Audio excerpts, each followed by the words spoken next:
दोस्तों एक बार फिर से स्वागत है प्रजापति न्यूज में। रेप की जांच आखिर कैसे होती है? दोस्तों, चंडीगढ़ यूनिवर्सिटी वाला कांड तो आप लोगों ने सुना ही होगा, जिसमें एक लड़की के ऊपर हॉस्टल की लड़कियों की वीडियोस बनाने का इल्जाम लगा, जिसे लेकर पूरे देश में प्रदर्शन चल रहे हैं। और ये तो केवल वीडियो बनाने का किस्सा है। अगर रेप की बात की जाए तो हमारे भारत में आए दिन इसका शिकार होने वाली लड़कियों की संख्या बढ़ती ही जा रही है।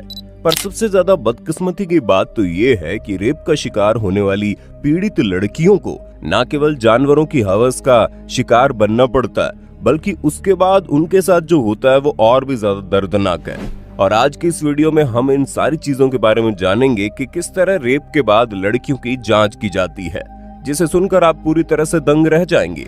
बस मेरे यानी अपने दोस्त विशाल प्रजापति के साथ वीडियो के बिल्कुल अंत तक बने रहिए। लेकिन हाँ, वीडियो शुरू करने से पहले एक छोटी सी रिक्वेस्ट है। वीडियो के नीचे रेड कलर का सब्सक्राइब बटन दिख रहा होगा, उस पर क्लिक करके सब्सक्राइब कर लें। और साइड में बेल आइकॉन भी दिख रहा होगा, उस पर भी क्लिक कर लें ताकि आपको वीडियो मिले सबसे पहले।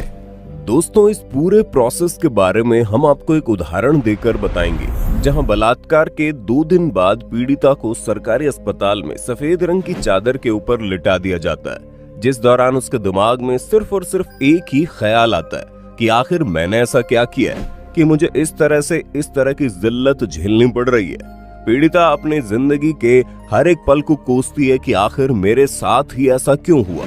तभी दूर से एक नर्स आती हुई दिखाई देती है। अब बारी आती है रेप की जांच कराने की, यानी इस बात का पता लगाने की लड़की के साथ वाकई में रेप हुआ है या नहीं। इस चीज की जांच कराने की नौबत आ गई है। नर्स जिस तरह मरीजों के साथ व्यवहार करती है, ठीक उसने पीड़िता के साथ भी किया और लड़की की सलवार को खोलकर नीचे की तरफ खिसकाया और फिर कमीज को नाभि से ऊपर कर दिया।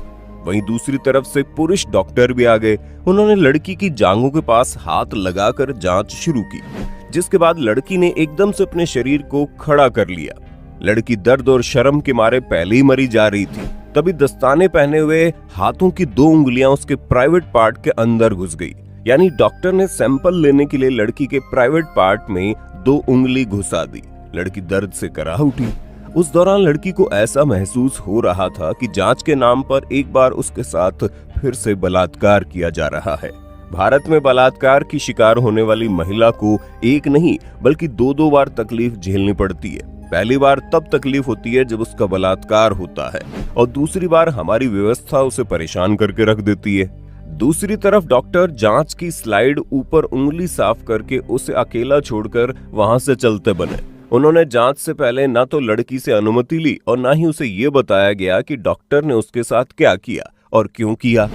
आपको बता दें, इस जांच की प्रक्रिया को भारत में 2 फिंगर टेस्ट के नाम से जाना जाता है। हालांकि पहले ये टेस्ट बहुत ही ज्यादा हुआ करता था, लेकिन अब हालात की गंभीरता को देख इस टेस्ट को गैर कानूनी और असंवैधानिक बताया गया है। लेकिन इस बारे में ज्यादा लोगों को जानकारी नहीं है, और इसी चीज का फायदा उठाकर आज भी कई सारे डॉक्टर्स 2 फिंगर टेस्ट करते हैं और मजबूर लड़कियों को और ज्यादा मजबूर बना देते हैं। देश में प्रचलित 2 फिंगर टेस्ट से बलात्कार से पीड़ित महिला के प्राइवेट पार्ट के लचीलेपन की जांच की जाती है। अंदर प्रवेश की गई उंगलियों की संख्या में डॉक्टर अपनी ये राय देता है कि महिला सक्रिय सेक्स लाइफ में है या नहीं, और ये चीज काफी लंबे समय तक महिलाओं को झेलनी पड़ी।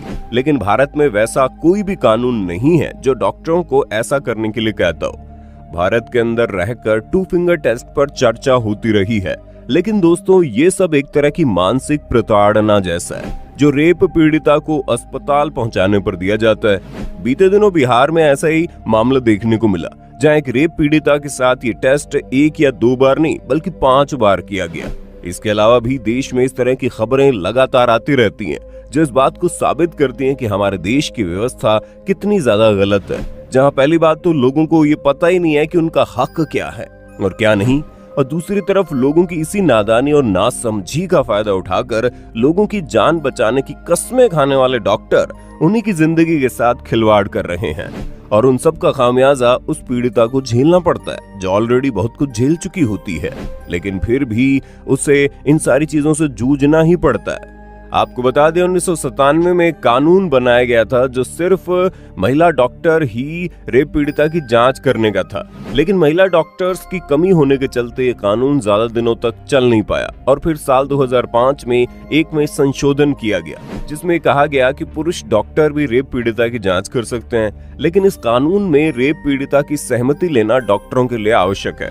लेकिन कोई भी डॉक्टर ऐसा करता ही नहीं है, वो तो बस मौके का फायदा उठाता है और इस तरह की घिनौनी हरकत को अंजाम देता है। भारत में साल 2013 में सुप्रीम कोर्ट ने 2 फिंगर टेस्ट पर रोक लगा दी है। भारत के स्वास्थ्य मंत्रालय ने भी 2 फिंगर टेस्ट पर रोक लगाई है और इसके अलावा नए दिशा निर्देश भी जारी किए हैं जिसमें रेप पीड़ितों के लिए एक विशेष कक्ष बनाया जाएगा जहां पर अलग अलग मेडिकल परीक्षण किए जाएंगे। लेकिन अभी भी कई राज्यों में 2 फिंगर टेस्ट की अनुमति दी जाती है जो सरासर गलत है और कानून के खिलाफ भी, क्योंकि पहली बात तो किसी भी लड़की के प्राइवेट पार्ट पर उंगली डालना गलत है, फिर चाहे वो महिला डॉक्टर करे या फिर पुरुष, इसके लिए पीड़िता की अनुमति लेना बहुत ही ज्यादा जरूरी है। लेकिन इस तरह की चीज हमारे समाज में धड़ल्ले से हो रही है जिस पर कोई ध्यान ही नहीं देता, क्योंकि लोगों का लगता है कि जब लड़की के साथ पहले ही इतना कुछ हो चुका है तो उसे भला इस टेस्ट से क्या आपत्ति होगी, और यही सोच पीड़ित लोगों को मानसिक तौर पर नुकसान पहुंचाती है। अब हमारे हिसाब से तो पूरी तरह गलत है और सरकार को ऐसा करने वाले लोगों के खिलाफ कड़े कानून बनाना चाहिए और सख्त एक्शन लेना चाहिए। बाकी आपका इस पर क्या कहना है कमेंट में बताइए और इसी तरह की वीडियोस को देखते रहने के लिए चैनल को लाइक शेयर सब्सक्राइब कर देना। हम फिर मिलेंगे नए वीडियो में, तब तक के लिए जय हिंद जय भारत। दोस्तों आपकी स्क्रीन पे 2 और वीडियोस दिख रही हैं जिसे देखने के लिए आप इस स्क्रीन पर क्लिक करें। दोनों देखिएगा, बहुत अच्छी वीडियो बनी है।